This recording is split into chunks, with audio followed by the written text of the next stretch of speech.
been quiet for a minute because I've been collecting as much information as possible over the past month just so I can be accurate.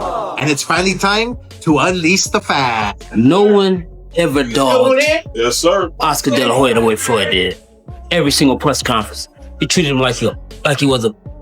Whether he can't be a successful promoter if he's always wanting to be in the spotlight. His desire to be always noticed, always. Oscar De La Hoya recently took direct aim at Floyd Mayweather during a live talk with Stephen A. Smith, calling him a scammer and even a fraud. He didn't hold back, claiming that Mayweather has shifted boxing away from true skill and passion, turning it into a game driven by fame and money. According to De La Hoya, Floyd's constant display of wealth and luxury sends the wrong message. He believes boxing should be about legacy and respect, not just making cash. Looking back at their rivalry, you say you want to be a world champion. You say you want to take this sport serious. Then take it serious. What is this? This is not a popularity contest. De La Hoya admitted that Mayweather was extremely smart in how he handled public perception. Floyd fully embraced the villain role, while Oscar was forced to play the good guy, carrying the pressure of promoting the fight. Even when the attention was negative, Floyd thrived on it. While Oscar acknowledged this strategy as clever, he also criticized it, saying it showed a lack of maturity, relying more on trash talk and disrespect than pure skill and professionalism. Their fight itself became one of the big... It's like that rivalry, the villain and the good guy, you know? And Floyd, this is where Floyd is smart. He knows how to play that villain guy, you know? And you're promoting the fight. Yeah, and I'm promoting the fight. Yeah. And I'm promoting the fight. Biggest events in boxing history. The pay-per-view alone generated close to $400 million in a single night, showing just how massive their rivalry truly was. It highlighted not only their popularity, but also how important the business side of boxing had become. How much money did that generate? At the time, yeah, it was the record-setting pay-per-view. I think we generated something like close to, all in, like close to 400 million. Yeah, in one night. So. Despite that financial success, De La Hoya made it clear that his personal motivation was always about pride and legacy. He wanted to prove himself and secure his place in history. In contrast, he criticized Mayweather for focusing mainly on money. While he admitted Floyd is a brilliant businessman, he believes his priorities revolve more around profit than building a true legacy in the sport. Mayweather's constant bragging about his wealth has also sparked debate, especially when he compares himself to other fighters like Anthony Joshua. Floyd has claimed... You didn't promote that fight with Mayweather. Would you have pulled out? Probably. Yeah, probably. Because there was too much... Put the money aside.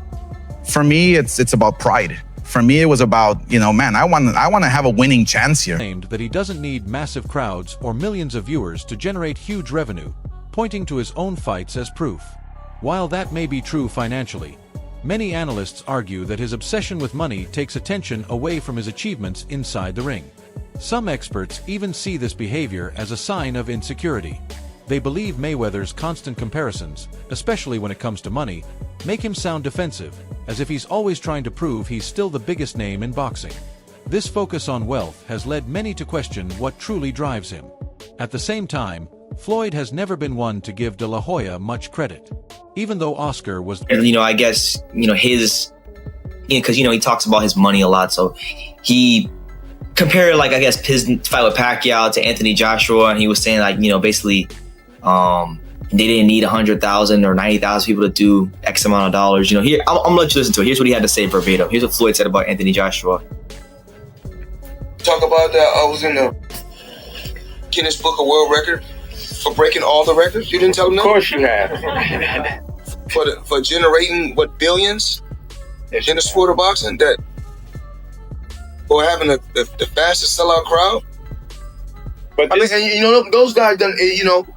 And I was watching a fight when I was at my Miami house. I was at my Miami home.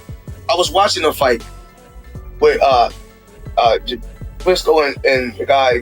The bigger draw at the time of their fight, Floyd has always claimed he was the main attraction.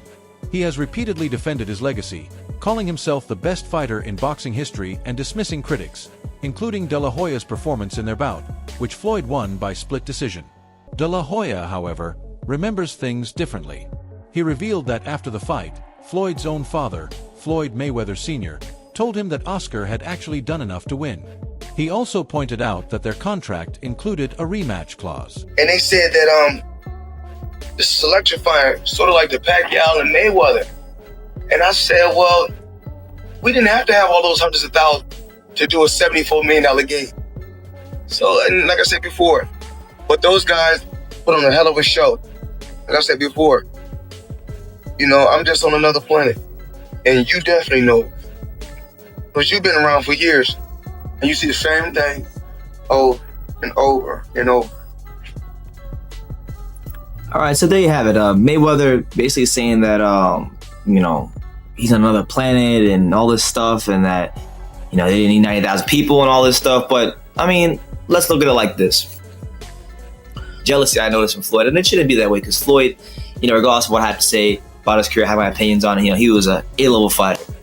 Skills out, you know, had skills, was a really skilled fighter, A-level fighter. According to Oscar, Mayweather avoided that rematch by announcing his retirement immediately after the fight and staying away just long enough for the clause to expire. De La Hoya believes this was done intentionally.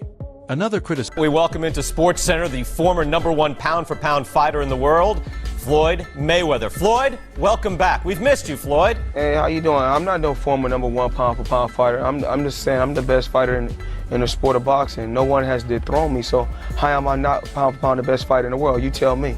Because you retired? But have I ever been beat? But what happens is you informed Ring Magazine you were retiring as welterweight champion. I already forgot who I'm talking to. I'm talking to Brian Kinney. Criticism often aimed at Mayweather is his inability to accept anyone being placed above him. Whether it's about skill or earnings, Floyd has built his entire image around being the best. Anytime someone suggests otherwise, he responds strongly, reminding everyone of his undefeated record and achievements. He has even gone as far as comparing himself to legends like Muhammad Ali. Top what I've done in 2 fights. Well, one was with Oscar De La Hoya, who was the cash king. I'm the cash cow, please. Not compared to Oscar De La Hoya.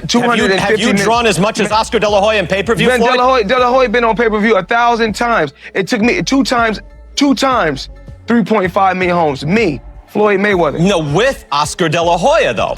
Oscar De La Hoya didn't do nothing. Did he win?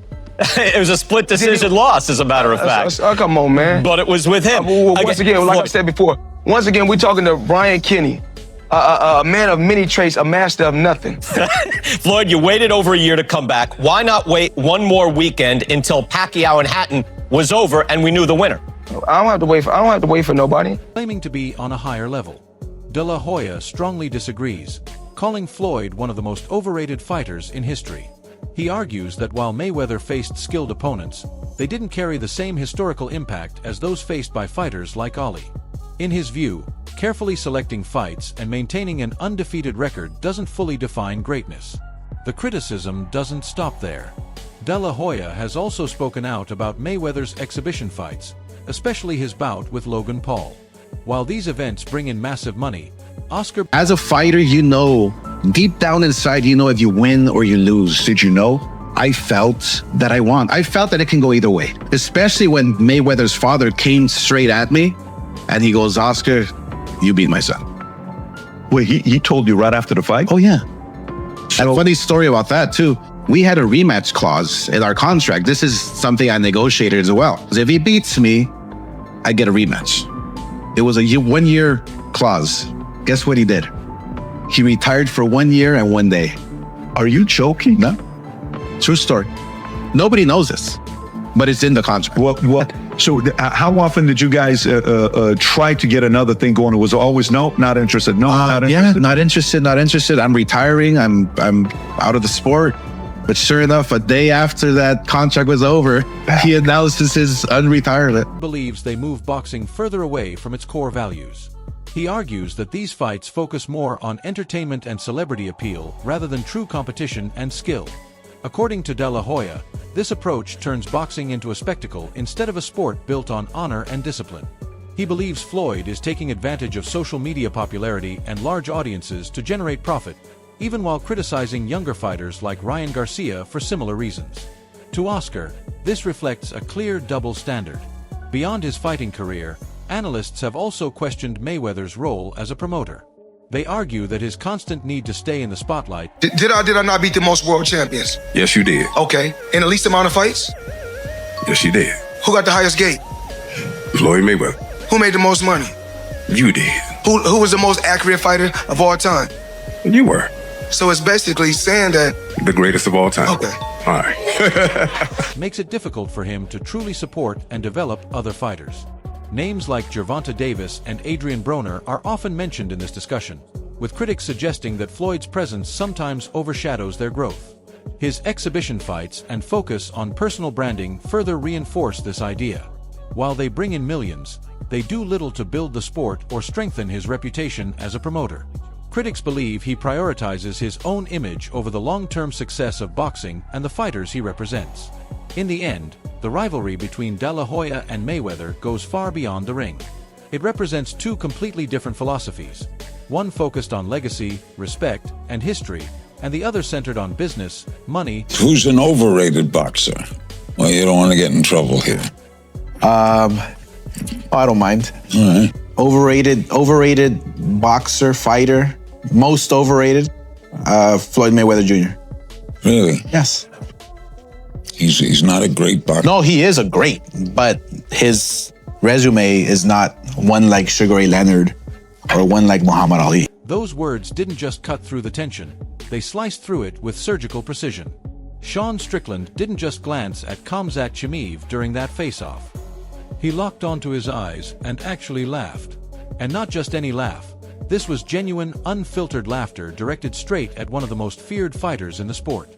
While the rest of the UFC roster treats Chimaev like an unstoppable force of nature, Strickland did something completely unexpected. He exposed the one thing Chimaev tries to hide, the reality of what happens if that explosive first-round blitz doesn't get the job done. This wasn't a routine face-off. It was a psychological breakdown that had the entire MMA world questioning whether the aura around Chimaev had finally started to crack. Strickland understands something most fighters don't. Fights aren't always about big moments, they're about accumulation. Even when he's backed up or under pressure, he's constantly working. Talking about skid Ryan Garcia. Tank got his followers from kicking. Ryan Garcia got his followers from YouTubers. There's a difference. So you want to be a YouTuber or you want to be a fighter? Tank is a fighter. What the fuck? So Ryan Garcia's not a fighter? He's been fighting since he was 7 years old. He has 200 plus amateur fights. I don't care where his followers come from, if they come from fucking Mars. The fact is that Ryan's followers are selling this fight. And plus, don't you remember you fought YouTubers? Are you putting YouTubers down? You profited from them. I can't with you, dude. You're fucking dumbass. I can't wait. April 22nd, Ryan Garcia fucking knocking out Tank Davis. Constantly scoring small points that build over time. It might not look flashy, but across 5 rounds, it becomes incredibly effective. We saw that clearly in his fight against Dricus du Plessis, where chaos turned into control through sheer volume and discipline. There's no denying Chimaev's physical abilities. His strength and speed are elite. But the reality is simple. Those advantages don't last forever. As the fight goes deeper, strength fades and speed slows down. When exhaustion sets in during the later rounds, the fight becomes about mental toughness. And that's exactly where Strickland believes he has the edge. Chimaev has made it clear, his plan is total domination from the very first second. That kind of confidence is dangerous, but for Strickland, it's predictable. He's seen that explosive style before, and more importantly, he's seen it fail. Okay, Floyd Mayweather fought another exhibition against Gotti last Saturday. A real show that left the crowd booing in the arena at the end. But in the middle of the second round, Floyd literally had the referee swapped out. He didn't like that the referee told him to stop hitting behind the head. Floyd is used to having the refs do whatever he wants, and he wasn't getting his way this time. It was so embarrassing. Floyd, you're 50 years old. You're a legend in the sport. I've stood up for you in countless interviews, including Shannon Sharp's podcast last week. But you have to stop embarrassing yourself with these exhibitions. I know life is hard. I know life is expensive. But come on, dude, put your legacy first. Nobody wants to remember you like this. And it gets worse, your jeweler filed a lawsuit against you in Miami. And many are saying you're gonna have to sell off your assets. Floyd, I'm rooting for you. Come on, let's turn it around. Against fighters who can absorb the pressure and keep pushing forward. By openly questioning Chimaev's ability to survive a long, drawn-out fight, Strickland is planting doubt. It's a calculated strategy, forcing a fighter who thrives on certainty to deal with uncertainty. His striking style only makes things worse for his opponents. Strickland throws awkward looping punches that look unorthodox, even sloppy at times, but they're intentional. They create openings, break rhythm, and confuse opponents who are used to traditional techniques. Combined with his ability to move backward while still landing clean shots, he becomes incredibly hard to trap. That's a serious problem for Chimaev. His entire game relies on pressure and control, pinning opponents against the cage and dominating them. But if he can't find a stationary target, if Strickland keeps moving and making him miss, frustration starts to build. And frustration leads to mistakes. Even Joe Rogan has pointed out how difficult Strickland is to hit cleanly. Whether he can't be a successful promoter if he's always wanting to be in the spotlight. His desire to be always noticed, always the one that is at the center of attention. You know what I mean? It's like, you look at Adrian Broner, Adrian Broner, he's supposed to have beef with Tank Davis now, throwing him in there with Lomachenko, which I think he's ready for Lomachenko now. Oscar De La Hoya recently took direct aim at Floyd Mayweather during a live talk with Stephen A. Smith, calling him a scammer and even a fraud. He didn't hold back, claiming that Mayweather has shifted boxing away from true skill and passion, turning it into a game driven by fame and money. According to De La Hoya, Floyd's constant display of wealth and luxury sends the wrong message. He believes boxing should be about legacy and respect, not just making cash. Looking back at their rivalry, who he's promoting or anything like that, it makes it worse and it makes it more obvious because he's promoting these guys. He doesn't like the idea of anyone shining.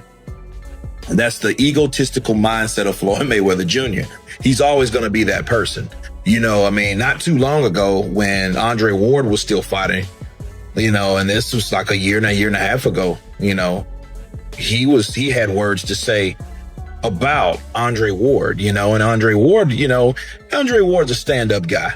Okay. He's the type of guy that he has something to say about you. He's going to say it to you. He's not really going to go on social media and blast you. He's a straightforward guy. But Floyd said, derogatory things about Andre Ward. And he took offense to it, and it comes back to just jealousy. Floyd is one of those type of guys. That's it for today's video. Stay tuned until next time. That's all for today's discussion. Stay tuned for more updates.